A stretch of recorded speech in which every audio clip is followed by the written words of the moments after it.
नमस्कार मेरे प्यारे श्रोताओं, आज मैं आपके लिए एक अनोखी कहानी लेकर आई हूँ जो आपके दिल को छू जाएगी। तो बिना देर किए चलिए कहानी शुरू करते हैं। लगभग 40 से 50 साल पहले की बात है, जब बाल विवाह का काफी जोर था। लालपुर गांव के श्यामा प्रसाद एक बड़े जमींदार थे। आसपास के इलाकों में उनकी काफी प्रतिष्ठा थी, इसलिए उनका मान सम्मान होता था। उनके 2 बेटे थे, राम और श्याम। उनकी पत्नी का नाम सुनैना था और उनके पिता का नाम जमुना प्रसाद था। उनकी माता का नाम यशोदा था। बड़े घर के बेटे कहीं बिगड़ न जाए, इसलिए श्यामा प्रसाद ने अपने बच्चों को गांव से लगभग 2 कोस दूर एक स्कूल में पढ़ने भेजा। उनके पिता के पास एक घोड़ी थी जिससे बच्चों को स्कूल छोड़ा जाता था। राम 10 साल का था और श्याम 6 साल का। लालपुर से थोड़ी दूरी पर हरपुर नाम का गांव था, जिसके बीच में एक नदी बहती थी और वहां नाव चलती थी। उसी गांव में सुखीराम रहते थे, जो एक किसान थे। उनके पास पुश्तैनी 10 बीघा जमीन थी, पर उपज कम होती थी। कुछ खेत नदी के किनारे थे, जहां की फसल अक्सर बाढ़ में बह जाती थी। सुखीराम के 4 बेटियां और एक बेटा था। उनकी बड़ी बेटी का नाम दुर्गा था, दूसरी का केतकी, तीसरी का सुनिधि और चौथी का मानसी। सुखीराम अपनी बेटियों को पढ़ाते थे।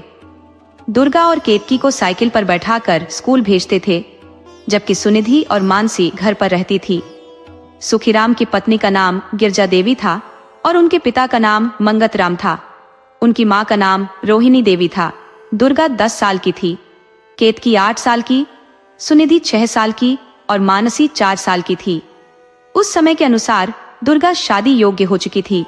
सुखीराम अपनी बड़ी बेटी के लिए लड़का देखने आसपास के गांवों में जाते, लेकिन जहां भी जाते दहेज की बड़ी मांग रखी जाती।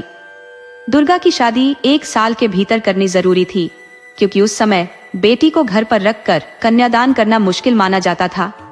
गांव के लोग सुखीराम को समझाते कि लड़का ढूंढते रहो, लेकिन उनके मन मुताबिक कोई लड़का नहीं मिल रहा था।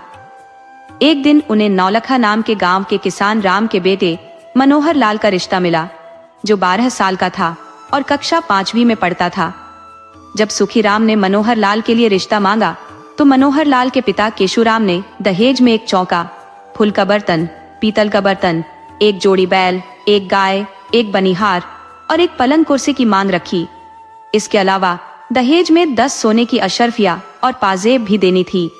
सुखीराम ने सब कुछ मान लिया, पर उनके पास इतना पैसा कहां से आता, ये तो उन्होंने सोचा भी नहीं था।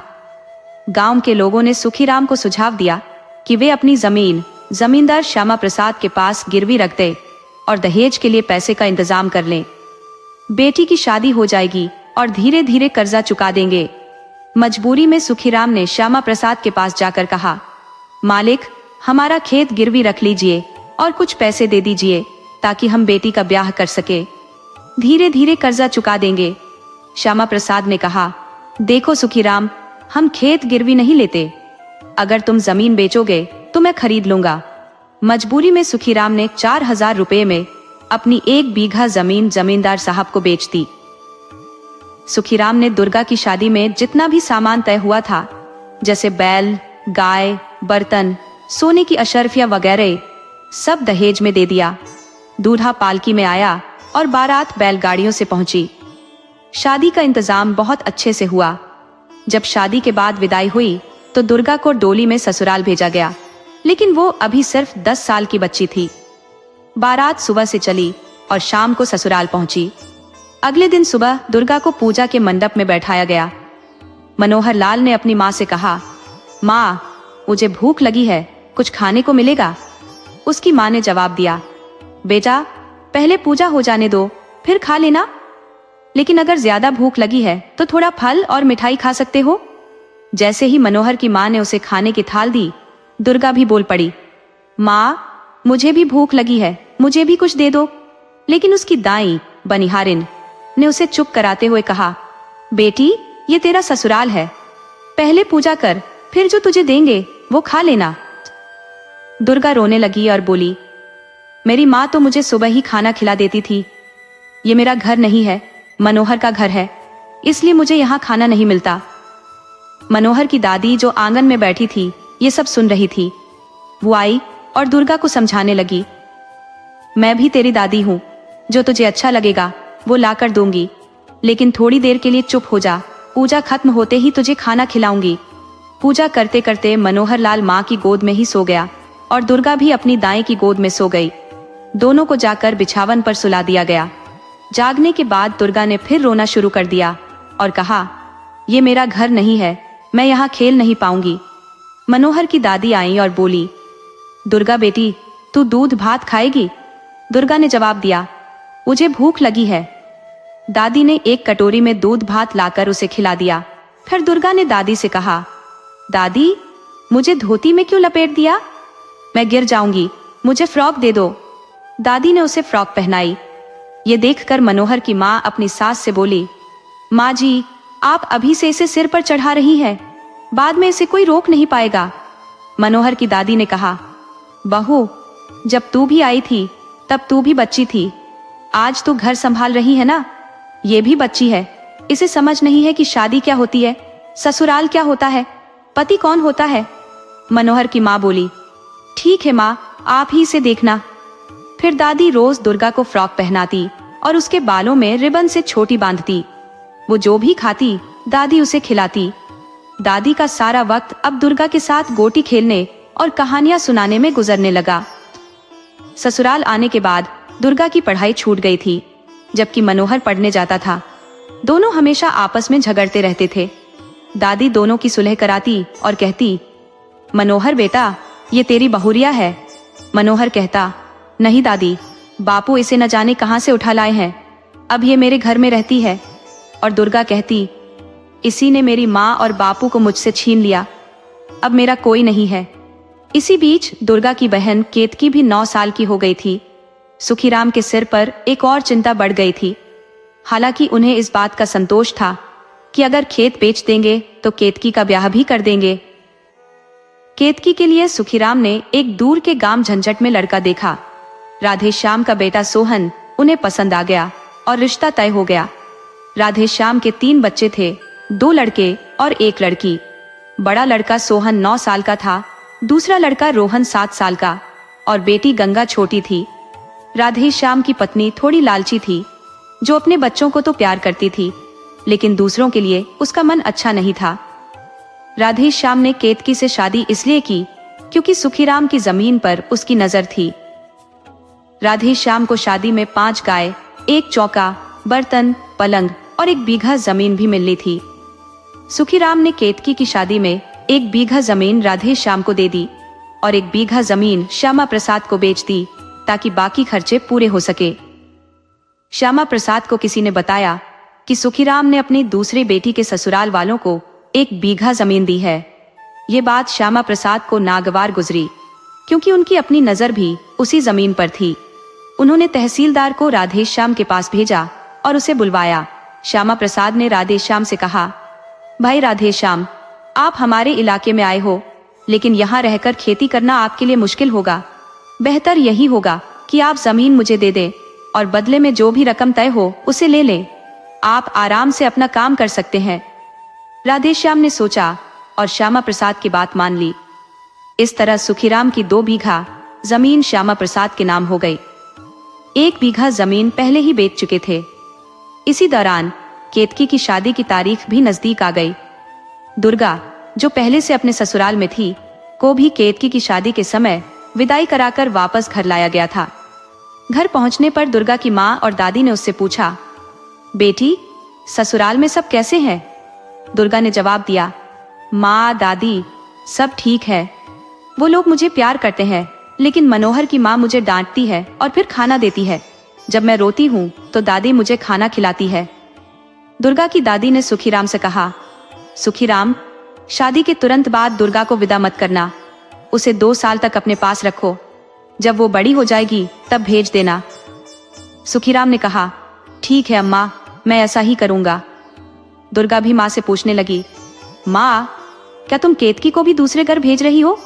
उसकी माँ ने समझाया, बेटी, केतकी का ब्याह हो रहा है। दुर्गा बोली, लेकिन माँ, केतकी तो मुझसे भी छोटी है। माँ ने कहा, बेटी, उसके घर में भी तो कोई दादी नहीं है, फिर उसे खाना कौन देगा? केतकी की शादी का दिन आ गया। राधेश्याम बारात लेकर आ गए। शादी का इंतजाम शानदार था।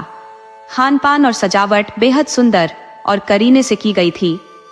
सुखीराम ने जितना भी सामान तय किया था वो सब दिया गया। केतकी को डोली में बिठाकर उसकी दाई बनिहारिन के साथ विदा किया गया। जब केतकी ससुराल पहुंची तो उसकी सास ने गृह प्रवेश की रस्म निभाई। पूजा के मंडप में जब केतकी बैठी तो प्रसाद ग्रहण करने के बाद उसकी सास ने ताने मारते हुए कहा, सुखीराम ने अपनी बेटी को कुछ नहीं सिखाया कि ससुराल में कैसे रहना चाहिए। इस पर बनिहारिन बोली, मालकिन, ये अभी बच्ची है। 2 साल बाद जब आप अपनी बेटी का ब्याह करेंगी तब आप देखिएगा, क्या आप अपनी बेटी को सिखा पाएंगी कि ससुराल में कैसे रहा जाता है। बनिहारिन की बात सुनकर केतकी की सास चुप हो गई। केतकी की ननद गंगा उसकी सबसे अच्छी दोस्त बन गई। जब भी केतकी को भूख लगती वो गंगा से कहती। गंगा अपनी थाली में से केतकी के लिए भी खाना निकालती और दोनों छिपकर साथ में खा लेती। सोहन को इस बात से कोई फर्क नहीं पड़ता था, बस उसे इतना पता था कि बापू के साथ एक लड़की आई है। केतकी की सास अक्सर उससे कहती, तो काम क्यों नहीं करती। केतकी जवाब देती, मुझे काम करना नहीं आता। उसकी सास का सारा काम केतकी की बनिहारिन करती और उसे भी यही सिखाने को कहती। लेकिन बनिहारिन केतकी से बहुत प्यार करती थी, इसलिए खुद ही उसका सारा काम कर देती थी। केतकी और गंगा बरामदे में खेलते रहते। सुखीराम जब केतकी को देखने आए तो उसकी सास पारो ने कहा, समधी जी, आप अपनी बेटी को घर ले जाइए। जब ये काम सीख लेगी और बड़ी हो जाएगी तभी हम उसे वापस बुलाएंगे। सुखीराम क्या करते, केतकी को भी घर वापस ले आए। अब उनका बेटा अभिमन्यु 2 साल का हो चुका था। वो भी अपनी टूटी फूटी भाषा में दुर्गा और केतकी को बोलने लगा था। सुनीता और मानसी अब स्कूल जाने लगी थी। मानसी अक्सर अपने बापू से कहती, बापू, मैं खूब पढ़ाई करूंगी, मुझे किसी के घर मत भेजना। सुखीराम उसे गोद में उठा लेते और हंसते हुए कहते, ठीक है बेटी। मानसी को हमेशा लगता कि जो भी दूसरे के घर जाते हैं उन्हें खाना नहीं मिलता। समय बीतता गया और अब सुनीता भी 9 साल की हो चुकी थी। दुर्गा और केतकी उसे चिढ़ाते हुए कहती, देख लेना सुनीता, अब बापू तुझे भी दूसरे के घर भेज देंगे। सुनीता की चिंता सुखीराम को भी सताने लगी थी। अभिमन्यु भी अब बड़ा हो रहा था और सुखीराम के पास अब सिर्फ 7 बीघा जमीन बची थी। उनकी सारी आय का जरिया यही जमीन थी। एक दिन सुखीराम का सामना श्यामा प्रसाद से हुआ। दोनों ने एक दूसरे का हालचाल पूछा। सुखीराम परेशान दिख रहे थे तो श्यामा प्रसाद बोले, सुखीराम, तुम बहुत परेशान लग रहे हो। सुखीराम बोले, हाँ भाई साहब, 2 बेटियों की शादी करनी है और अब सिर्फ 7 बीघा जमीन बची है। एक ही बेटा है, शादी के बाद उसके पास तो नाम मात्र की जमीन रह जाएगी। श्यामा प्रसाद ने उन्हें दिलासा दिया, घबराओ मत सुखीराम, हम सब तुम्हारे साथ हैं और वक्त सबका बदलता है, तुम्हारा भी समय बदलेगा। श्यामा प्रसाद अपनी जीप में आगे बढ़ गए और सुखीराम ने सुनीता की शादी के लिए एक लड़का देख रखा था। वो लड़का जिस गांव का था उसका नाम बिहार उमा था, जो कुर्सी गांव से लगभग 5 किलोमीटर की दूरी पर था। वहां एक मास्टर जी रहते थे जिनका नाम हरिनारायण था। उनकी पत्नी लक्ष्मी और उनका बेटा कान्हा था, जो एक नटखट बच्चा था।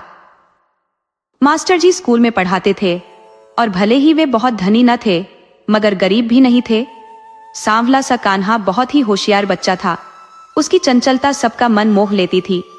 हरिनारायण को अपने बेटे से बहुत लगाव था और शादी के कई रिश्ते आने के बावजूद वे हर बार मना कर देते थे।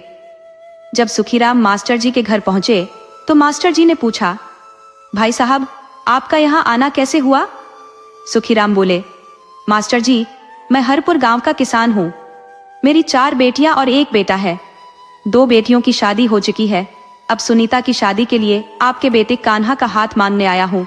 मास्टर जी ने कहा, भाई साहब, पहले तो आप जलपान कीजिए, फिर शादी की बात करेंगे। शादी तो मैं करूंगा मगर मेरा लड़का थोड़ा शरारती है। अगर आपको ये मंजूर हो तो बताइए।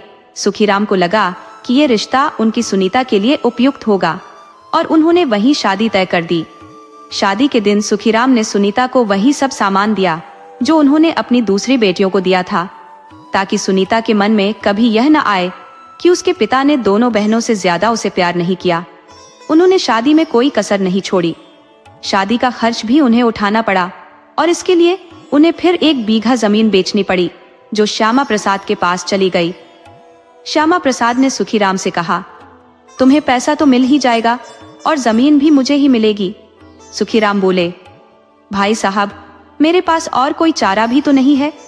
पिताजी बूढ़े हैं, बेटा अभी छोटा है और मैं बाहर कमाने नहीं जा सकता। श्यामा प्रसाद ने सुझाव दिया, सुखीराम, इस साल मैं अपने बड़े बेटे राम की शादी कर रहा हूं। अगर तुम 2 साल बाद मेरी छोटी बेटी की शादी मेरे छोटे बेटे श्याम से करवा दो, तो मैं तुम्हें वचन देता हूं कि तुम्हारी बेटी को पढ़ाऊंगा।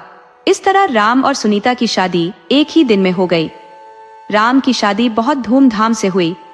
बारात में हाथी, घोड़े और गाड़ियों का जलवा था। श्यामा प्रसाद ने बड़े बेटे की शादी में दिल खोलकर खर्च किया था। दूसरी ओर सुनीता की शादी में भी सुखीराम ने अपनी तरफ से कोई कमी नहीं छोड़ी। शादी के बाद कान्हा और सुनीता की विदाई की बारी आई। सुनीता को डोली में बिठाकर ससुराल भेज दिया गया। विदाई के समय सुनीता के साथ उसकी 3 बहनें और भाई अभिमन्यु भी रो रहे थे। मानसी ने अभिमन्यु से पूछा, तो क्यों रो रहा है? अभिमन्यु ने मासूमियत से कहा, दीदी, तुम सब लोग रो रहे हो, इसलिए मैं भी रो रहा हूं। सुनीता की विदाई के बाद सुखीराम ने चैन की सांस ली कि अब तक दोनों बच्चों की शादियां हो चुकी हैं।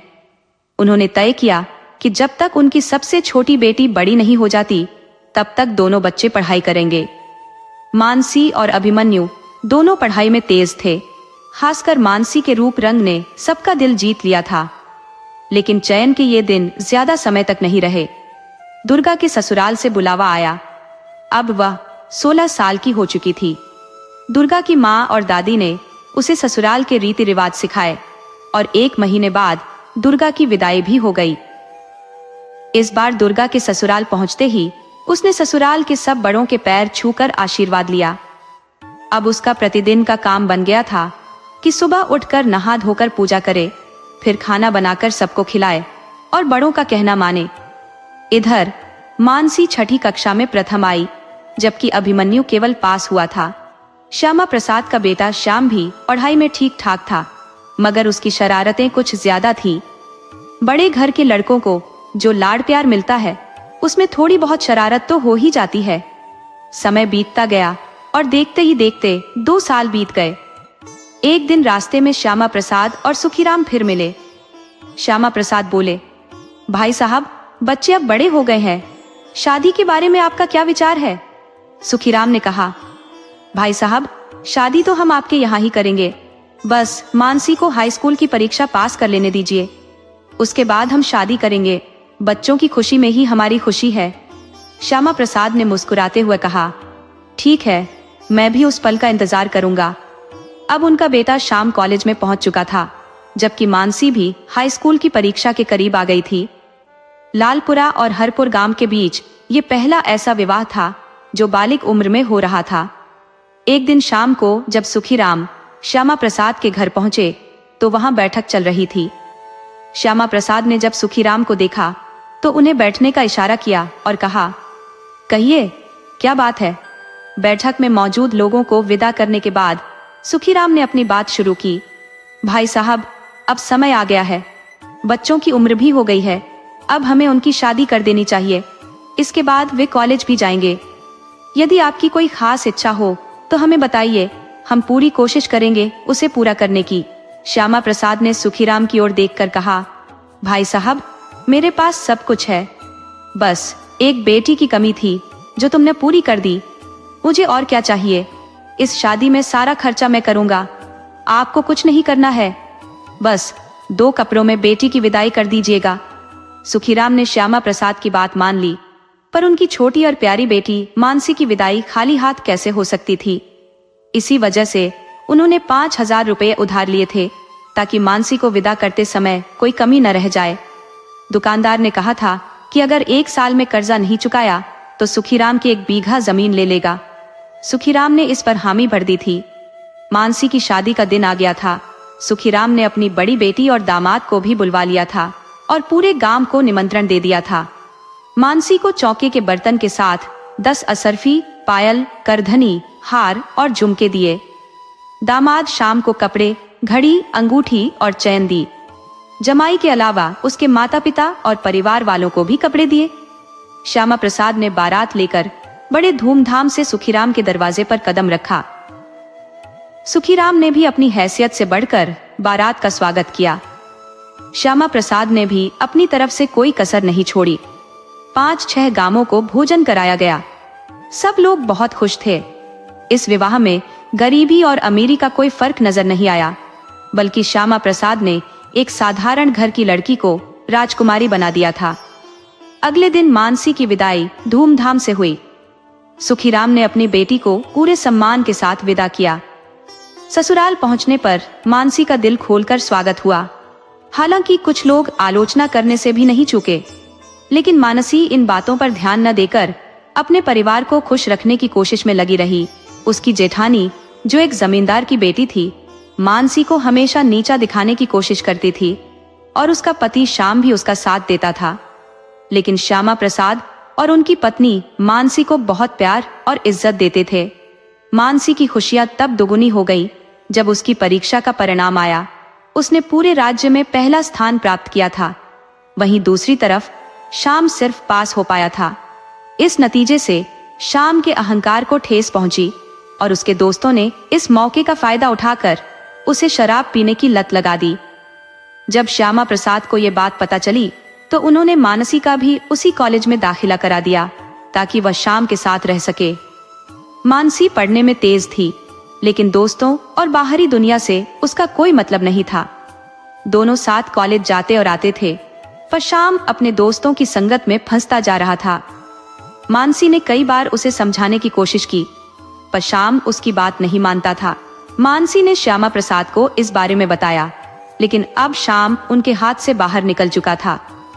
श्यामा प्रसाद ने मानसी से कहा, बेटी, हमारे घर की इज्जत और औलाद दोनों को तुम सही रास्ते पर ला सकती हो।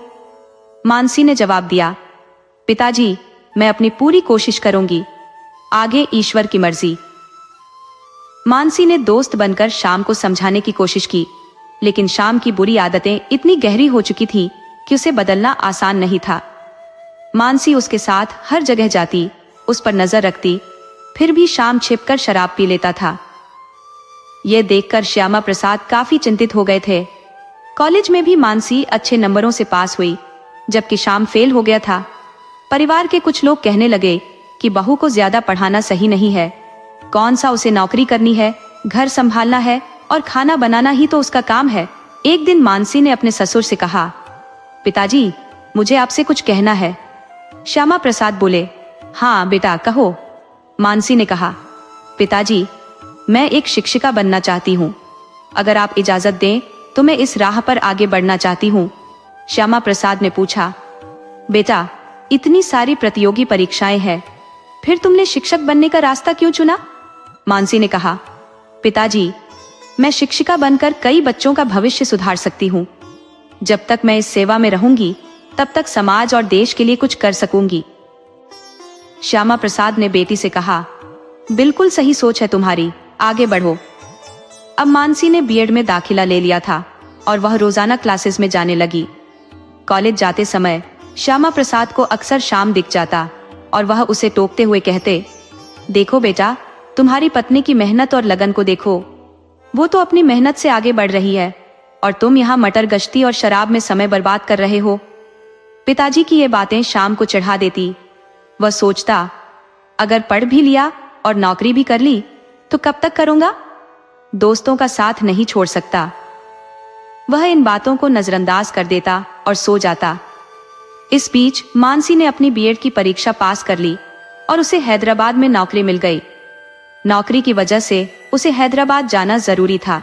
शाम को यह ख्याल आने लगा कि मानसी के नौकरी पर जाने के बाद वह आराम से सो पाएगा, क्योंकि उसे कोई टोकने वाला नहीं होगा। दोस्तों की संगत में शाम पहले से ज्यादा डूब चुका था और उसका समय उन्हीं के साथ गुजरने लगा। जब मानसी हैदराबाद चली गई तो कुछ दिनों बाद श्यामा प्रसाद ने शाम से कहा, बेटा, तुम्हें भी हैदराबाद जाना चाहिए। अगर वह अकेली रहेगी तो लोग हमारा मजाक उड़ाएंगे। वहां तेरे लिए एक दुकान का इंतजाम कर दिया है, जाओ और दुकान संभालो। शाम शुरुआत में तैयार नहीं था, लेकिन पिताजी की बात टाल नहीं सका और हैदराबाद चला गया। वहां जाकर वह हार्डवेयर की दुकान पर बैठने लगा, लेकिन उसका मन वहां नहीं लगता था। मानसी रोज सुबह नाश्ता बनाकर 2 टिफिन पैक करती, एक अपने लिए और दूसरा शाम के लिए। दोस्तों का साथ छूटने से शाम की शराब पीने की आदत थोड़ी कम हो गई थी। अब वह थोड़ी देर दुकान पर बैठता और फिर उसे सेल्समैन के हवाले कर घर आ जाता। मानसी की समझाइश उसे अब बुरी नहीं लगती थी, बस वह चुपचाप सुन लेता, लेकिन कुछ कहता या करता नहीं था। पहले से वह थोड़ा बदल गया था। मानसी ने भी अपना प्रयास जारी रखा ताकि शाम की आदतों में सुधार आ सके। मानसी ने शाम के सुधार के लिए सब तरीके आजमाए, समझाना, सजा देना और प्रेरित करना। धीरे धीरे शाम को भी समझ आने लगा कि पिताजी ने दुकान इसलिए खुलवाई है ताकि वह भी जिम्मेदारी समझे और कामकाजी बने। जब शाम ने नियमित रूप से दुकान पर बैठना शुरू किया तो आमदनी भी बढ़ने लगी। मानसी के मन में भी कुछ खुशी लौट आई। उसने अपने प्यार में कोई कमी नहीं रखी और आखिरकार सच्चाई की जीत हुई। प्यार की ताकत ने शाम जैसे बुरे इंसान को भी अच्छा इंसान बना दिया। अब शाम भी मानसी के प्रति प्रेम से भर गया था। पहले जो उसे मानसी से नफरत होती थी, अब वह उसके प्यार में डूब चुका था।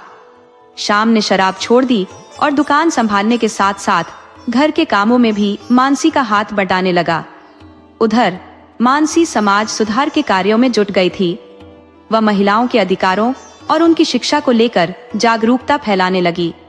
बाल विवाह के खिलाफ उसने जनसभाएं की और लोगों को समझाया कि कम उम्र में शादी से लड़कियों को मानसिक और शारीरिक यातनाएं झेलनी पड़ती हैं। उन्हें न अपने परिवार का प्यार मिलता है और न ही इज्जत।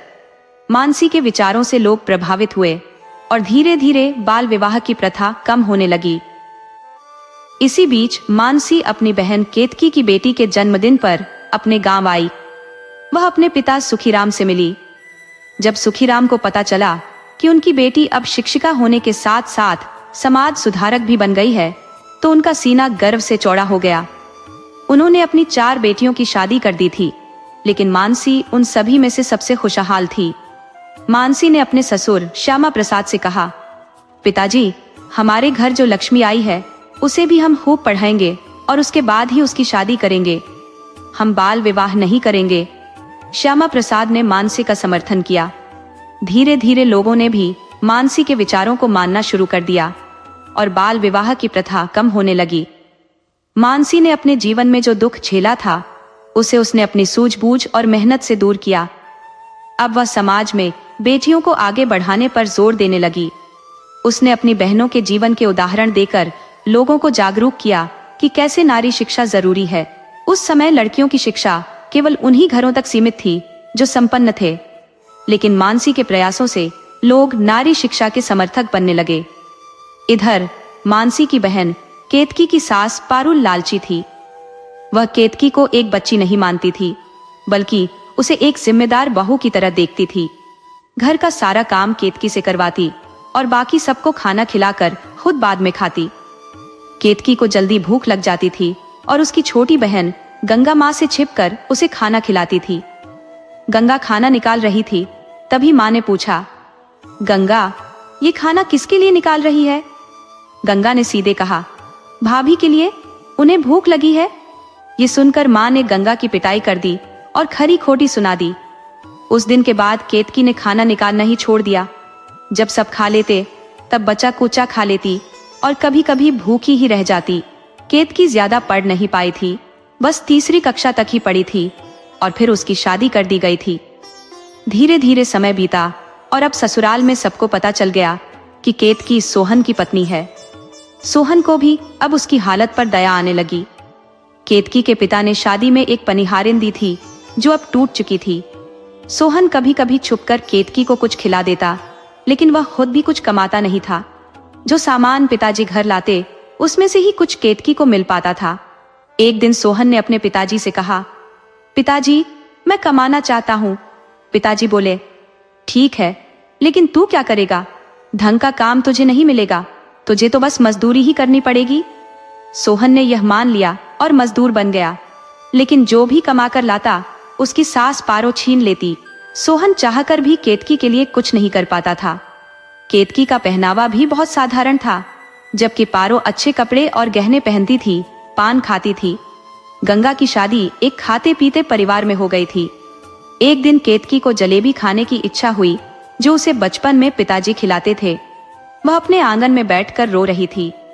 उसी समय सोहन घर आया और उसने पूछा, क्या हुआ केतकी? केतकी ने कहा, मुझे जलेबी खाने का मन है। अगले दिन सोहन ने 4 आने की जलेबी ली और घर लेकर आया। पारो ने जब सोहन से पैसे मांगे तो उसमें 4 आने कम थे। पारो ने पूछा, 4 आने कहाँ गए? सोहन ने बहाना बना दिया कि मालिक ने कम पैसे दिए। पारो चुप हो गई, लेकिन जब उसने केतकी को जलेबी खाते देखा तो उसने सोहन को डांटा और केतकी की पिटाई कर दी। पारो अब केतकी पर सख्त नजर रखने लगी, सोहन का भी पीछा करने लगी। इसी बीच केतकी एक बच्चे की मां बन गई और सोहन मजदूरी करते हुए टाइफाइड का शिकार हो गया।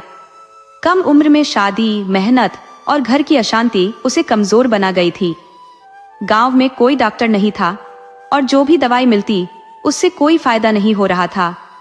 1 महीने से ज्यादा बीमार रहने के बाद एक रात सोहन केतकी और बच्चे को छोड़कर इस दुनिया से चला गया। सोहन की मौत का सारा दोष केतकी पर मढ़ दिया गया। उसकी सास ने उसे डायन कहकर ताने दिए, जिसने उसके बेटे को खा लिया। सुखीराम, जो अपनी बेटी केतकी और नाती माधव को देखकर दुखी थे, ने राधेश्याम और पारो से कहा, बेटी बहुत दुखी है, मैं उसे कुछ दिनों के लिए अपने घर ले जाना चाहता हूँ। राधेश्याम के बोलने से पहले ही पारो ने कहा, थोड़े दिनों के लिए क्यों, हमेशा के लिए ही ले जाइए। बेचारे सुखीराम ने केतकी और माधव को अपने घर ले आया। केतकी की मुस्कान जैसे गायब हो गई थी। वह हमेशा रोती रहती और उसकी माँ उसे दिलासा देती। अभिमन्यु अब 10 साल का हो चुका था। एक दिन मानसी ने पिताजी को पत्र लिखा, पिताजी, दीदी ज्यादा पढ़ी लिखी नहीं है, उसे कोई काम नहीं मिल सकता। उसे सिलाई सिखा दीजिए, जिससे उसकी कुछ आमदनी हो जाएगी और उसका मन भी लगा रहेगा। सुखीराम ने केतकी से पूछा, बेटी सिलाई सीखेगी? भविष्य को देखते हुए केतकी ने हामी भर दी। सुखीराम ने उसे जमुना चाची के पास सिलाई सीखने के लिए भेज दिया। गिरजा देवी नाती माधव की देखभाल करने लगी। बाल विवाह की पीड़ा सुखीराम और केतकी दोनों ही झेल रहे थे। सिलाई सीखने के बाद केतकी पिता के घर में ही कपड़े सिलने लगी, लेकिन उससे उतना पैसा नहीं मिल पाता था जिससे गुजारा हो सके। केतकी अपने पिता पर बोझ नहीं बनना चाहती थी। उसके मन में एक ही चेहरा आता और वो चेहरा था मानसी का। उसने पिताजी से कहकर मानसी को पत्र लिखवाया, जिसमें उसने कहा कि वो एक बार आकर उससे मिल जाए। दीदी के आग्रह पर मानसी इनकार नहीं कर सकी। वह कुछ दिनों की छुट्टी लेकर घर आ गई। उसने अपने ससुर श्यामा प्रसाद से कहा, पिताजी, मैं 1 सप्ताह के लिए अपने पिताजी के घर जाना चाहती हूँ। शादी के इतने साल बाद मैंने घर जाने की बात कभी नहीं की थी। श्यामा प्रसाद ने खुशी खुशी इजाजत दे दी और मानसी अपने मायके के लिए निकल पड़ी। वहां पहुंचने के बाद मानसी अपनी माँ और पिताजी से मिली। दोनों बहनों ने गले मिलकर जी भर के रोया। माँ ने खाना बनाया और मानसी और केतकी ने साथ बैठकर खाया। कई दिनों के बाद सुखीराम ने बेटियों के लिए जलेबी लेकर आए थे। मानसी ने प्यार से जलेबी खाई, पर केतकी ने हाथ में लेकर वापस रख दी। उसे सोहन की याद आ गई और वह रोने लगी। मानसी ने पूछा, दीदी, तुम्हें तो जलेबी बहुत पसंद है, फिर तुमने इसे क्यों नहीं खाया? केतकी ने अपनी दुख भरी कहानी सुनाई, जिसे सुनकर मानसी भी दुखी हो गई। केतकी बोली, मानसी, मैंने तुम्हें इसी वजह से बुलाया है। मानसी ने कहा, क्यों दीदी? केतकी ने उत्तर दिया, मानसी, मैं पिताजी पर बोझ नहीं बनना चाहती। मैंने सिलाई तो सीख ली है, पर गांव में रहकर माधव की पढ़ाई और घर का खर्चा उठाना संभव नहीं है। पिताजी भी अब बूढ़े हो गए हैं और भाई अभी पढ़ाई कर रहा है। जब से मैं यहाँ आई हूँ, ससुराल वालों ने एक बार भी मेरी खबर नहीं ली। तुम ही अब कोई ऐसा रास्ता निकाल दो जिससे मैं सुकून से जी सकूं। अगले दिन मानसी ड्राइवर के साथ शहर गई। वहां उसने 5 रुपए महीने का किराए पर एक मकान तय किया, घर का राशन और एक सिलाई मशीन खरीदी और मकान के बगल में एक छोटी सी दुकान भी खोल दी। सब कुछ ठीक करने के बाद मानसी घर वापस आई और अभिमन्यु, जो 10वीं की परीक्षा दे चुका था और अब उसे भी बाहर जाना था, से बात की। मानसी ने पिताजी से कहा, पिताजी, मैंने शहर में एक किराए का घर लिया है, उसमें दीदी, अभिमन्यु और माधव रहेंगे। दीदी दुकान में सिलाई का काम करेगी और अभिमन्यु और माधव पढ़ाई करेंगे। जब सब कुछ ठीक हो जाएगा तो वे लोग खुद अपना खर्चा चलाने लगेंगे। जब तक यह नहीं हो जाता मैं उन्हें मनी ऑर्डर से पैसे भेज दिया करूंगी। यह बात हमारे और दीदी के बीच रहेगी। दूसरे दिन मानसी ने माँ से बात करके दीदी, केतकी, अभिमन्यु और माधव को गाड़ी में बिठाकर उनके नए घर में छोड़ा। सिलाई मशीन देखकर केतकी की आंखों में आंसू आ गए। अब तक वह हाथ से ही कपड़ों की सिलाई करती थी। रोते हुए उसने मानसी से कहा, बहन, तूने मेरे सारे दुख समझ लिए। मानसी की छुट्टी खत्म होने में अब 2 दिन बचे थे। सुखीराम ने मानसी के ससुराल वालों के लिए कपड़े, मिठाई और फल भेजे और उसे वहां पहुंचाया। सुखीराम बीच बीच में शहर जाकर बच्चों को देख आया करते थे और घर से चावल, दाल, आटा भेजते रहते थे। मानसी की मदद से केतकी की दुकान अच्छी चलने लगी। अभिमन्यु 10वीं में अव्वल आया और अब सुखीराम बाल विवाह के धोखे से सीखकर अभिमन्यु की शादी उसकी पढ़ाई पूरी होने और काम धंधा लग जाने के बाद ही करने का निर्णय कर चुके थे। केतकी दुकान में सिलाई के साथ साथ कुछ सामान भी बेचने लगी। माँ के घर रहने के बाद उसने पर्दा प्रथा छोड़ दी थी। कई साल बीत गए और केतकी अब इतनी कमा रही थी कि उसे मानसी से पैसे लेना अच्छा नहीं लगता था। उसने पिताजी से पत्र लिखवाया कि मानसी को संदेश भेजे कि अब वह पैसा न भेजे, क्योंकि वह अब आत्मनिर्भर हो चुकी है। मानसी ने भी पैसे भेजने बंद कर दिए।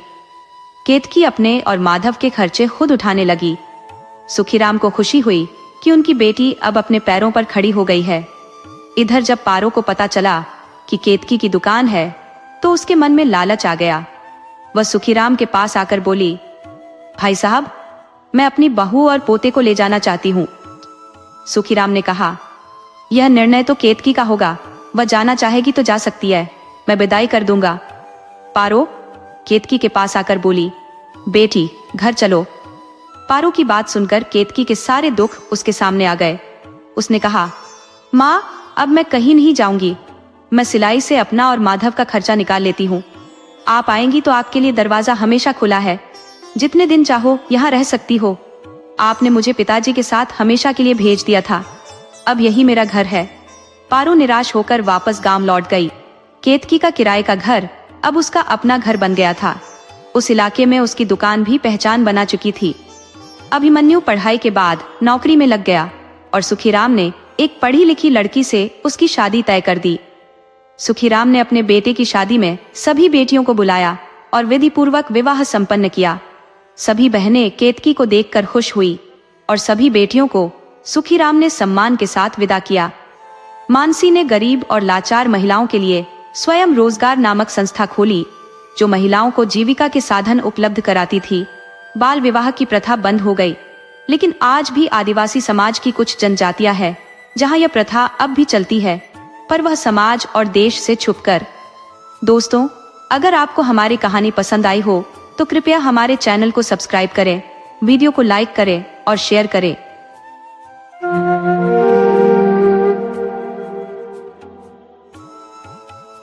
बहुत समय पहले की बात है। एक छोटे से गांव में एक ब्राह्मण रहता था। वह बहुत गरीब था, पर उसके संस्कार बड़े ऊंचे थे और वह पूजा पाठ में खूब मन लगाता था। ब्राह्मण की पत्नी भी बड़ी सीधी सादी थी, हमेशा माता रानी की पूजा करती और उनकी परम भक्त थी। यह ब्राह्मण संपन्न परिवारों में शादी विवाह करवाता, गांव में किसी की मृत्यु हो जाती तो अंतिम संस्कार कराता, बच्चों का नामकरण संस्कार भी करता। यही उसकी जीविका का इकलौता सहारा था। इसमें उसे जो भी मिलता उसी में वह अपने परिवार का गुजारा करता था। पर गांव छोटा था और उसे रोज रोज काम नहीं मिलता था, क्योंकि भला एक छोटे से गांव में कितनी शादियां होंगी। रोज तो ऐसा होता नहीं था, इसलिए बेचारा मुट्ठी भर पैसों में ही अपनी पत्नी और 4 बच्चों का पेट भरता था, क्योंकि 4 बच्चों का पेट भरना इतनी कम कमाई में आसान नहीं था। फिर भी ब्राह्मण खुश था। पर एक दिन ऐसा हुआ कि घर में पैसे बिल्कुल नहीं रहे, खाने के लिए अन्न का एक दाना भी नहीं बचा और उस पर अपनी पत्नी और बच्चों का पेट भरा नहीं जा रहा था। कोई काम भी नहीं मिल रहा था। कई दिन से जब वह खाने का सामान नहीं जुटा पाया तो ब्राह्मण को बहुत दुख हुआ। उसे अपने बच्चों का और अपनी पत्नी का भूखा रहना देखा नहीं जा रहा था। वह माता रानी से प्रार्थना करने लगा कि हे माता, मेरे ऊपर दया करो, मेरे परिवार ने कई दिन से खाना नहीं खाया है। और वह माता रानी से फूट फूट कर रोने लगा, प्रार्थना कर रहा था और फूट फूट कर रोने लगा। ब्राह्मण ने ठान लिया कि वह वन में जाएगा और माता रानी को प्रसन्न करेगा। तब ब्राह्मण वन में गया और वहां जाकर वह जोर जोर से रोने लगा। संयोग से उसी समय महादेव पार्वती जी वहां से गुजर रहे थे। ब्राह्मण फूट फूट कर रो रहा था, कह रहा था कि हे माँ, कृपा करो, मेरे परिवार ने कई दिनों से खाना नहीं खाया है। मेरा परिवार कई दिनों से भूखा है और मुझसे उनका दुख बर्दाश्त नहीं होता है। उनका भरण पोषण करने में मेरी सहायता करो। ब्राह्मण जब रो रो कर प्रार्थना कर रहा था, माता पार्वती भगवान शिव से कहने लगी कि हे नाथ, देखिए, मेरा एक भक्त जो इतना दुखी है वह रो रहा है। चलिए उसका दुख दूर करते हैं। चलिए कैलाशपति, कृपया करके उस ब्राह्मण को उसके दुख से मुक्ति दिलाओ। अब महादेव पार्वती ने एक बूढ़े स्त्री और पुरुष का वेश बनाया और ब्राह्मण के पास आ गए और उसे कहने लगे, हे ब्राह्मण, तू इस जंगल में क्यों रो रहा है? तब ब्राह्मण ने अपनी सारी आपबीती भगवान शिव और माता पार्वती को बता दी, जो बूढ़ा बूढ़ी के वेश में आए थे।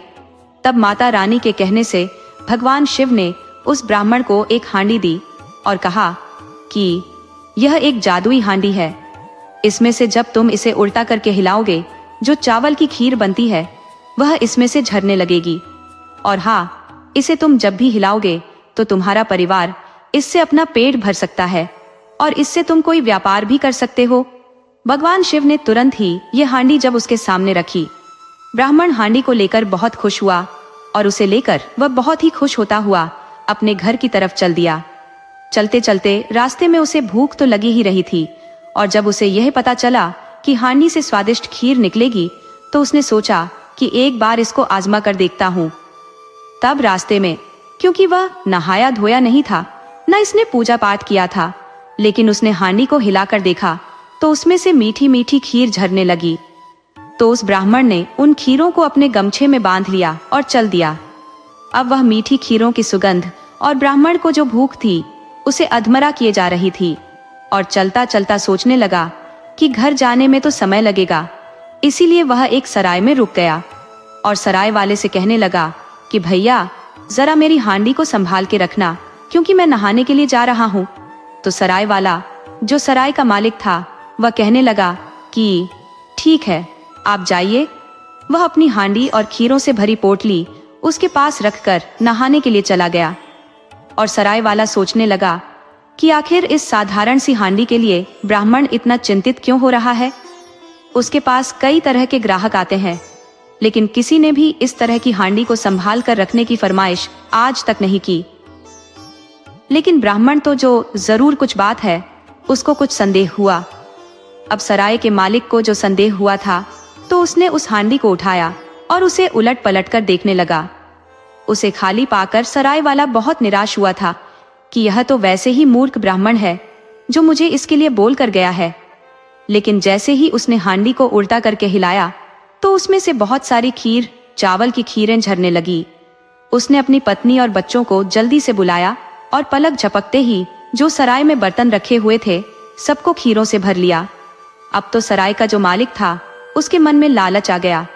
उसने सोचा कि क्यों न वह जादुई हांडी उसकी हो जाए, और फिर उसने उस जादुई हांडी के स्थान पर बिल्कुल वैसी ही एक साधारण सी हांडी रख दी। इस बीच ब्राह्मण अपने नित्य कर्म से नहा धोकर पूजा पाठ करके आ गया। उसने अपने गमछे में से नरम नरम जो खीर निकाली और बड़े स्वाद से खाने लगा। उसके बाद सराय वाले से अपनी हांडी लेकर खुशी खुशी अपने घर चल दिया, क्योंकि वह बहुत खुश था कि यह तो जादुई हांडी है, माता रानी का वरदान है। तो जब वह घर पहुंचा तो उसने अपनी पत्नी और बच्चों को माँ के वरदान के बारे में बताया कि कैसे उनको एक हांडी दी है। लेकिन घर वालों को उसकी बातों पर विश्वास नहीं हुआ। जब उसे नहीं लगा कि गरीबी और भूख से ब्राह्मण का दिमाग फिर गया है। घर वाले सोचने लगे कि कई दिन से खाना नहीं खाया है इसने, इसलिए ब्राह्मण का दिमाग चल गया है। और जब हांडी लेकर ब्राह्मण ने उसको हिलाया, लेकिन उसमें से एक दाना भी नहीं निकला, तो ब्राह्मण की पत्नी बहुत दुखी हुई और वह ब्राह्मण को समझाने लगी कहने लगी, हे नाथ, आप ऐसा क्यों सोचते हो? अपने ऊपर संयम रखो। सदा दिन सबके एक से नहीं रहते हैं, हमारे भी नहीं रहेंगे। ये दुख के दिन है, हम इन्हें हंसते हंसते काट लेंगे। लेकिन आप ठीक रहो, अगर आपको कुछ हो गया तो हमारा क्या होगा? वह समझे कि ब्राह्मण का दिमाग चल गया है जो इस तरीके की बातें कर रहा है। लेकिन ब्राह्मण जो है समझ गया कि जरूर सराय के मालिक ने उसके साथ चाल चल दी है। अब ब्राह्मण उड़ते पैर सराय पर पहुंचा और उसके मालिक से कहने लगा कि मेरी वह हांडी दो। सराय का जो मालिक था वह अनजान बनते हुए जैसे उसे कुछ पता ही न हो, और उसने अनजान बनने का नाटक करते हुए कहा कि कौन सी हांडी, कैसी हांडी? और वह ब्राह्मण से लड़ने लगा और ब्राह्मण को उसने वहां से भगा दिया। ब्राह्मण फिर जंगल का रास्ता पकड़ा और फिर से वह फूट फूट कर रोने लगा और माता रानी से विनती करने लगा, हे माता रानी, आपने जो हांडी दी थी वह तो मेरी हांडी सराय के मालिक ने लूट ली। मेरे भी बच्चे अभी भी भूखे हैं, मैं क्या करूं? तब संयोग से उस टाइम भी माता पार्वती और भगवान शिव वहां से गुजर रहे थे। उन्होंने फिर ब्राह्मण पर कृपा करने के लिए माता पार्वती ने महादेव से कहा, तो महादेव तो पार्वती जी की बात मानते ही उनके आगे तो उनकी नहीं चली। तो वह महादेव जी और माता पार्वती उसके पास आए और बोले, उन्हें एक हांडी और दी और बोले कि इसे संभाल कर रखना, अब की बार इसे मत खो देना। ब्राह्मण घर की ओर चल पड़ा। बीच रास्ते में ही ब्राह्मण रुक गया। उसके मन में आया कि एक बार हांडी में से देख लेता हूँ, ये हांडी में से क्या निकलता है। इस बार उसमें से भोजन की जगह कोई भोजन नहीं निकला। भोजन की जगह उसमें से राक्षस निकले जो उसे पीटने लगे। ब्राह्मण बहुत ही परेशान हो गया। बहुत अचंभा उसे हुआ था कि माता रानी ने यह मुझे कैसा वरदान दिया है। लेकिन थोड़ी देर में उसकी बुद्धि में बात आ गई। उसे इतनी समझ आ गई कि यह हांडी उस सराय के मालिक को सीधा करने के लिए है। फिर वह उसी सराय के मालिक के पास पहुंचा और कहने लगा कि मैं स्नान करके आता हूँ, इसलिए आप मेरी इस हांडी का ध्यान रखना। सराय वाला ब्राह्मण को देखकर बहुत प्रसन्न हुआ। ब्राह्मण ने अपनी हांडी उसे सौंप दी और ध्यान रखने के लिए बोलकर नहाने चला गया। ब्राह्मण के जाते ही सराय वाले ने अपने परिवार को बुला लिया। पत्नी और बच्चों के आते ही सब ने मिलकर हांडी को उल्टा किया। वह आशा थी कि इस बार हांडी से मिठाइयां निकलेंगी, लेकिन जब मिठाई की जगह भयंकर राक्षसों ने निकलना शुरू किया तो उनकी सारी खुशी मिट्टी में मिल गई। ब्राह्मण नहा धोकर जैसे ही वापस आया, सराय के मालिक उसके पैरों में पड़कर क्षमा मांगने लगा और प्रार्थना करने लगा कि ब्राह्मण देवता, मुझे माफ कर दो, मैं तुम्हारी जादुई हांडी वापस कर दूंगा। इस दूसरी हांडी को सीधा करके राक्षसों से हमें मुक्ति दिलाओ। ब्राह्मण बहुत खुश हुआ। दोनों हांडी लेकर वह बहुत खुश था। अब उसने हांडी को सीधा किया तो राक्षस उसमें चले गए और सराय के मालिक और उसके परिवार को पीटना बंद कर दिया। और सराय के मालिक ने उसकी हांडी खुशी खुशी ब्राह्मण को दे दी। अब ब्राह्मण भी बहुत खुश था और अपनी दोनों हांडी लेकर वह खुशी के साथ अपने घर चला गया। अपने परिवार में जाकर उसने सबको खूब स्वादिष्ट खीर खिलाई और उनको बताया कि कैसे माता रानी ने उस पर कृपा की। अगले दिन ब्राह्मण ने खीरों की एक दुकान शुरू कर दी। देखते ही देखते दुकान के चर्चे दूर दूर तक होने लगे। उसने अपने लिए एक घर भी बनवा लिया और गरीबी उससे दूर होने लगी। उसके गरीबी के दिन खत्म होने लगे क्योंकि अब वह खीरों का व्यापार करने लगा था और उसका व्यापार चल निकला। पर कहते हैं ना कि समय बदलते देर नहीं लगती। ब्राह्मण के साथ भी ऐसा ही हुआ। ब्राह्मण के अच्छे दिन भी समाप्त हो गए।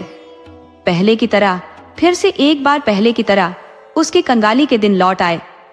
हुआ यह कि उसके बच्चों ने गलती से दूसरी हांडी को उल्टा कर दिया और जब वह घर पहुंचा तो राक्षस धड़ल्ले से बच्चों की धुनाई कर रहे थे। उसने लपक कर हांडी को सीधा किया और उसे संभाल कर रख दिया। पर दूसरी बार हांडी में उसके आने में जो है देर हो गई और बच्चों के हाथ से वह जादुई हांडी छूटकर टूट गई और उसके टुकड़े टुकड़े हो गए। एक बार फिर भारी मन से ब्राह्मण ने माता रानी का नाम लिया और भगवान शिव को याद किया और ब्राह्मण ने फिर जंगल का रास्ता पकड़ लिया। वह जंगल में जाकर फिर वह अपनी दुख भरी कहानी कहकर फूट फूट कर रोने लगा। संयोग से उस दिन ब्राह्मण की पुकार माता रानी ने सुन ली और माता रानी और भगवान शिव ब्राह्मण के सामने प्रकट हो गए और उनसे कहा कि अब की बार हम तुम्हें एक हांडी और दे रहे हैं, लेकिन याद रखना इसके बाद तुम्हें कोई हांडी नहीं मिलेगी। ब्राह्मण ने उन्हें प्रणाम किया और हांडी लेकर घर की तरफ चल दिया। घर पहुंचकर उसने अपनी पत्नी और बच्चों के सामने उसने की हांडी को उल्टा किया तो उसमें से खीर की जगह बड़ी गोल गोल स्वादिष्ट मिठाइयां झरने लगी। मिठाइयों को देखकर ब्राह्मण और उसके परिवार के मुंह में पानी आ गया। उनकी खुशी से सारा परिवार उछल पड़ा। मिठाइयों को देखकर बहुत खुश हुआ। ब्राह्मण ने मिठाई की दुकान खोल ली।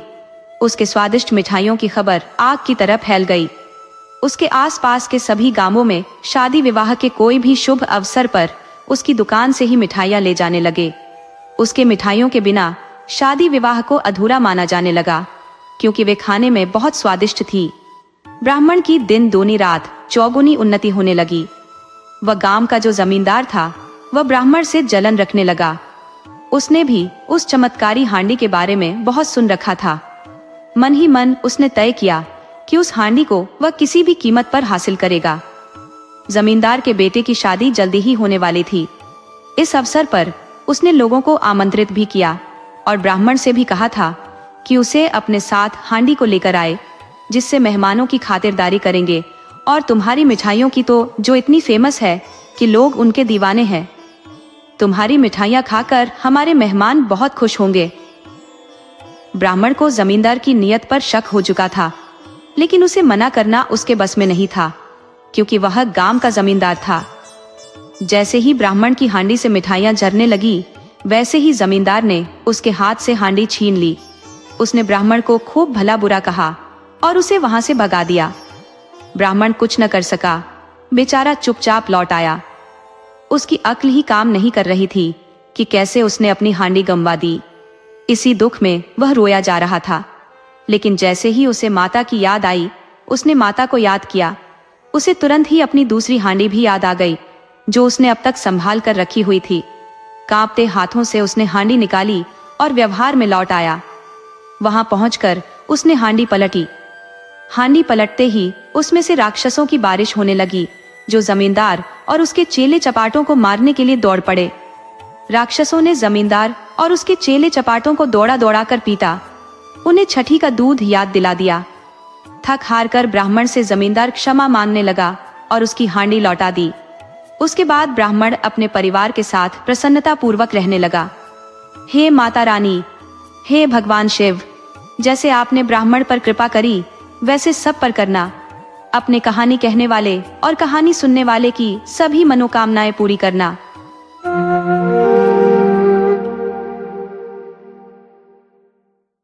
बहुत समय पहले की बात है। एक गांव में एक सेठ अपनी पत्नी के साथ रहते थे। सेठानी बड़ी ही धर्म कर्म वाली महिला थी। वह रोज नियम से पूजा पाठ करती, अपनी ननद ससुर और बाकी सब रिश्तेदारों का खूब लेन देन करती, भांजे भांजियों को खूब दान पुण्य देती और रोज पीपल में जल चढ़ाकर उसकी खूब पूजा करती थी। पर सेठ और सेठानी की कोई औलाद नहीं थी। एक दिन पड़ोसन ने ताना मारा कि क्यों इतना धर्म पुण्य करती हो, ओते का मुंह तो तुम्हें देखना नहीं है। पड़ोसन के ये कड़वे बोल सेठानी और सेठ से बर्दाश्त नहीं हुए। अब वे दोनों बहुत दुखी रहने लगे और अपने लिए एक बच्चे की कामना करने लगे। वे सोचते कि अब हमारी उम्र भी बढ़ती जा रही है, अगर बच्चा नहीं हुआ तो हमारे बुढ़ापे का सहारा कौन होगा, कौन हमारा वंश आगे बढ़ाएगा। यही चिंता उन दोनों को हर पल घेरे रहती थी। वे दोनों उदास रहने लगे थे। सेठ को उदास देखकर सेठानी ने सोचा कि अगर सेठ ऐसे ही उदास रहेंगे तो जल्दी बीमार पड़ जाएंगे, इसलिए कुछ न कुछ उपाय करना पड़ेगा। तभी सेठानी ने एक तरकीब सोची। उसने अपने गांव की दाई को बुलाया और उसे कुछ पैसे देकर उससे कहा कि तुम सेठ जी से कहना कि सेठानी गर्भवती है, वह मां बनने वाली है। तो दाई, जो लालची किस्म की औरत थी, उसे तो पैसा मिल गया था, वह कुछ भी करने के लिए तैयार थी।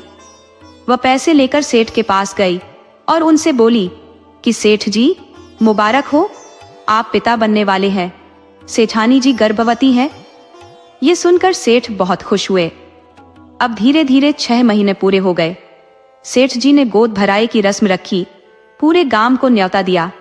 सेठानी ने दाई को पहले ही समझा दिया था कि जब मेरा 9वां महीना लगे, यानी बच्चा पैदा होने का समय हो, तो तुम तुरंत किसी का पैदा हुआ बच्चा ले आना और हमारे घर के अंदर रुला देना, जिससे सब लोग यही समझेंगे कि सेठानी को बेटा हुआ है। अब सेठानी और सेठ बड़े खुश रहने लगे। धीरे धीरे समय बीता और 9 महीने पूरे होने को आए। जब 9वां महीना पूरा हुआ तो दाएं किसी का बच्चा लाई जो कि अभी पैदा हुआ था और सेठ जी के घर लाकर उसे रुला दिया। सबको उसकी आवाज सुनाई दी। पड़ोसियों ने भी आवाज सुनी कि भाई सेठ के यहाँ तो बच्चा हुआ है, क्योंकि उसकी रोने की आवाज आई थी। जब बच्चे की आवाज हुई तो सेठ दौड़कर पहुंचे। वह बोले कि क्या हुआ है? तो दाई ने कहा बेटा हुआ है। तो सेठ ने कहा कि मुझे दिखा। तो दाई ने कहा कि अभी नहीं दिखाना है, अभी 1.25 महीने से पहले। दाई ने कहा कि 1.25 महीने से पहले सेठानी और उसके बच्चे को आपको नहीं देखना है। तो सेठ ने कहा ठीक है। अब 1.25 महीना भी बीत गया तो सेठ ने अपने बेटे का नामकरण, कुआं पूजन आदि रस्मों के लिए जो है सेठानी से बात की कि अब बच्चे का नामकरण कराया जाए। तो सेठानी ने कहा कि तुम सब रिश्तेदार, ननद वगैरह को बुलाओ, लेकिन मैं अपना बच्चा किसी को नहीं दिखाऊंगी। जब रस्में होने लगी तो बच्चे को बुलाया गया तो जो सेठानी थी कहने लगी मैं अपने बेटे को नहीं दूंगी, क्योंकि बहुत दिनों के बाद मेरे बेटा हुआ है और किसी की नजर लग गई या मेरे बेटे को कुछ हो गया तो मैं क्या करूंगी। तब सेठानी ने जो भी रस्म थी उनकी जगह एक कटार थी जो वह दे दी और कटार के साथ ही सब रस्में हो गई और बच्चे का नामकरण हो गया। कुछ ऐसे ही दिन बीतते रहे। सेठानी ने सेठ को बच्चा नहीं दिखाया। धीरे धीरे ऐसे ही 5-6 साल बीत गए। सेठानी ने सेठ से कहा कि देखो जी, मेरा बेटा 6 साल का हो गया है, अब ये काशी जी पढ़ने जाएगा, तुम जाओ और इसके पढ़ने का इंतजाम करो। सेठ ने कहा कि मैंने कभी आज तक तुम्हारे बेटे को देखा नहीं है, तो इसे काशी जी कैसे भेजूं? तो इस पर सेठानी सेठ जी से बोली कि जैसे मैं कह रही हूँ तुम वैसा ही करो।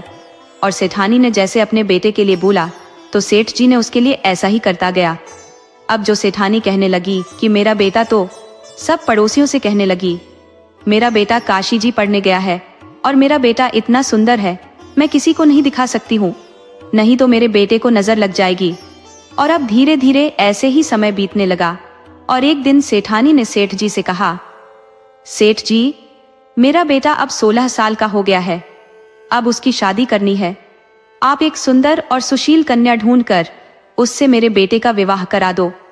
तब सेठ जी ने सेठानी से बोले कि तू क्यों मेरी आंखों में धूल झोंक रही है? जिस बेटे को मैंने आज तक नहीं देखा है तो उसकी शादी मैं कैसे करूं, किससे करवाऊंगी? सेठानी कहने लगी कि आप तो बस ऐसे ही बोलोगे, जब मैं कह रही हूं कि आप कन्या देखो और मेरे बेटे की शादी होगी तो आ ही जाएगा, आप सब देख ही तो गए। तब सेठ ने सोचा कि शायद सेठानी सही कह रही है, इतने दिन में बेटा पैदा हुआ, माँ का लाडला है, इसलिए वह ऐसा करती है कि कहीं किसी की नजर न लग जाए। अब सेठ कन्या ढूंढने के लिए निकल पड़ा। चलते चलते वह एक गांव में पहुंच गया। वहां कुछ कन्याएं खेल रही थी और शाम होने वाली थी। वह घर बना रही थी और बिगाड़ रही थी। उनमें से एक कन्या अपने घर को नहीं बिगाड़ रही थी। वह बोली बड़ी मेहनत से घर बनता है। तो सेठ को वही कन्या भाग गई। वह उस लड़की के पीछे पीछे उसके घर की तरफ चल दिया। जब वह लड़की अपने घर में गई तो सेठ जी उसके पीछे उस घर में चले गए। उन्हें वह कन्या बहुत सुशील और समझदार लगी थी। सेठ जी ने उसके पीछे पीछे घर पहुंचकर उसके पिता से शादी की बात की और सेठानी ने अपने लड़के को जो है शादी में, सेठ जी ने अपने लड़के की शादी उस लड़की से तय कर दी। शादी की रस्में शुरू हो गई। जिस भी रस्म में लड़के की जरूरत होती, सेठानी बहाना बना देती कि अभी उसका बेटा काशी जी से नहीं आया है और कटार के साथ रस्में करा देती थी। इसी तरह उसने जो सारी रस्में करा दी और उसके बाद जो शादी की घड़ी आई तो फिर भी उसने कटार के साथ ही करा दी। उसने कहा कि किसी कारण से मेरा बेटा नहीं आ पाया है तो कटार के साथ फेरे कर दीजिए, और बहू को विदा कराकर अपने घर ले आए। बहू भी आ गई और एक दिन सेठानी की पड़ोसन ने उसको ताना मारा और बहू से कहा कि बिना बेटे की बहू लेकर आ गई, आज तक तेरे बेटे को किसी ने देखा नहीं है। जब बहू ने यह बातें सुनी तो अपनी सास से पूछने लगी, माँ जी, मेरे पति कहाँ है?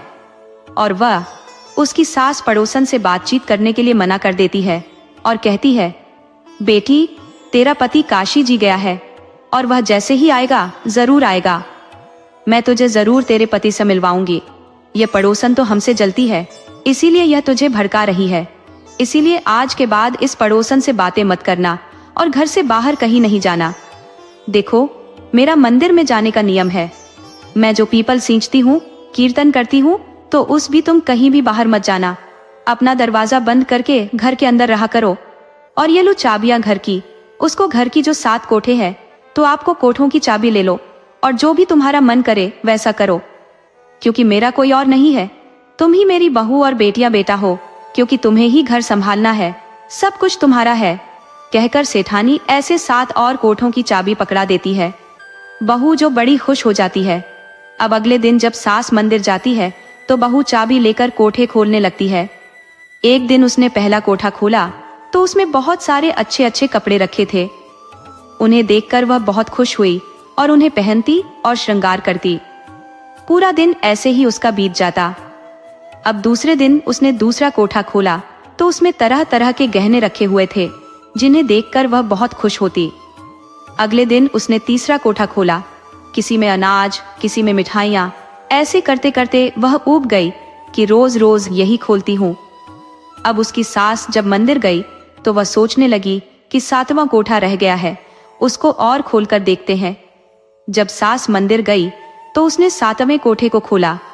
जब उसने 7वें कोठे को खोला तो उसमें क्या देखती है? उसमें जो है एक पीपल का पेड़ है और मंदिर बना हुआ था।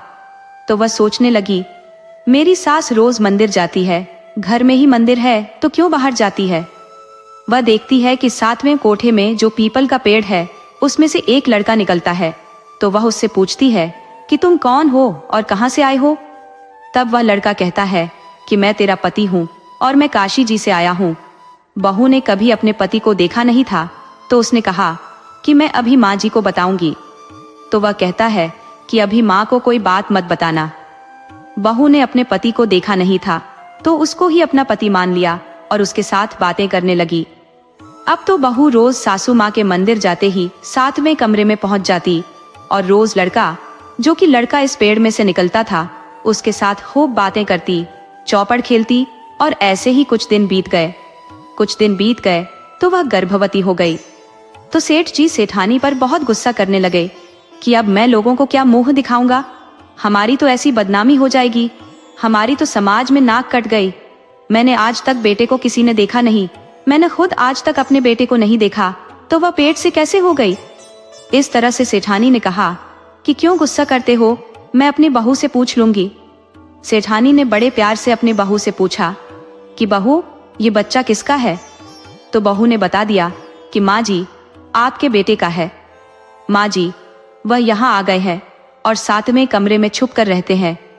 मैं आपके मंदिर जाने के बाद रोज वहां जाती हूँ और हम दोनों खूब चौपड़ भी खेलते हैं, बातचीत करते हैं और समय बिताते हैं।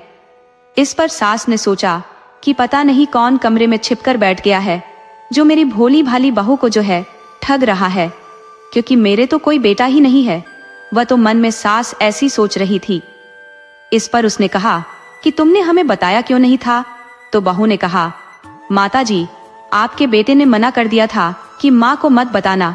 तो उसने कहा कि बेटे से कहना कि चूड़ी पहनाने की रस्म करनी है तो चूड़ी पहनाने की रस्म में जरूर आए, क्योंकि जब गर्भवती महिला होती है तो कहीं पर गोद भराई, कहीं पर चूड़ी पहनाने की रस्म, कुछ न कुछ रस्में अलग अलग कस्बों में, अलग अलग राज्यों में तरह तरह की होती है।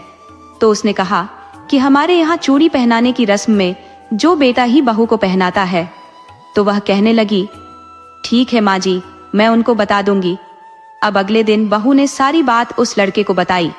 लड़के की माँ ने कहा लड़के से, हम कह दिया कि मेरी माँ ने कहा है कि जरूर आना है मुझे चूड़ी पहनाने, नहीं तो माँ बहुत गुस्सा करेगी। तो लड़के ने कहा अपनी बहू से कि ठीक है, माँ से कह देना, मैं जरूर आऊंगा। तो बहू ने सास से कहा, हाँ, आपका बेटा कल जरूर आएगा। तो दोनों सास बहू निश्चिंत हो गई। अब चूड़ी पहनाने की रस्म में सारे मोहल्ले पड़ोस की औरतें इकट्ठी हो गई। तो बहू को बैठाया गया चौकी पर और उसके बेटे मतलब लड़के का इंतजार करने लगे कि बहू को चूड़ी तो वही पहनाता है। अब क्या देखते हैं, थोड़ी देर बाद एक 17-18 वर्ष का बहुत ही सुंदर नौजवान लड़का वहां आकर बहू के पास बैठ गया। तो वहां आए सभी मेहमान और गांव वाले चौंक पड़े।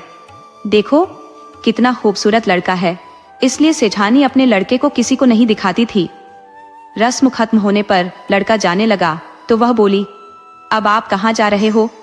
तो लड़के ने कहा कि मुझे जाना पड़ेगा।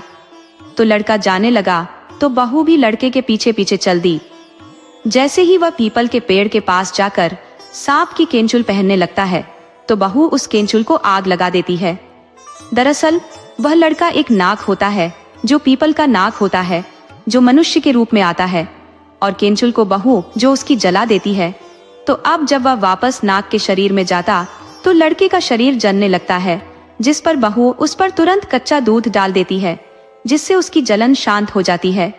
उसके बाद लड़का और अपनी बहू और सेठ सेठानी के साथ खुशी खुशी रहने लगता है।